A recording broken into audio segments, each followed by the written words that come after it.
मित्रांनो, आपण जर आभा कार्ड काढलेलं नसेल तर या व्हिडिओच्या निमित्तानं मी विनंती करेल की आपण आपलं जे आभा कार्ड आहे ते त्वरित काढून घ्या. कारण की आपण आभा कार्ड काढलं तर आपल्याला याच्यामध्ये आपल्या आजाराची सर्व नोंद या आभा कार्डमध्ये साठवली जाणार आहे. म्हणजे जर भविष्यामध्ये कधी आपण आजारी पडलो तर या आभा कार्डचा आपल्याला फायदा होणार आहे. आणि सर्वात महत्त्वाचं म्हणजे आभा कार्ड जर आपल्याला काढायचं असेल तर शासनाची कोणत्याही प्रकारची फी नाही. आपण मोफत हे आभा कार्ड काढू शकता.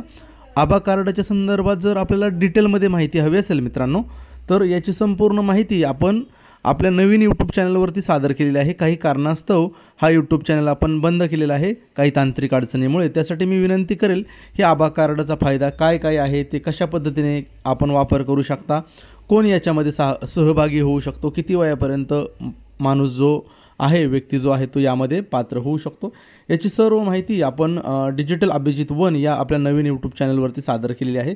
त्या ठिकाणी आपण जाऊन माहिती घेऊ शकता किंवा महाराष्ट्रयोजना.in ह्या वेबसाईटला देखील भेट देऊ शकता. आपल्या व्हॉट्सअप ग्रुपला जॉईन होऊ शकता. लिंक बायोमध्ये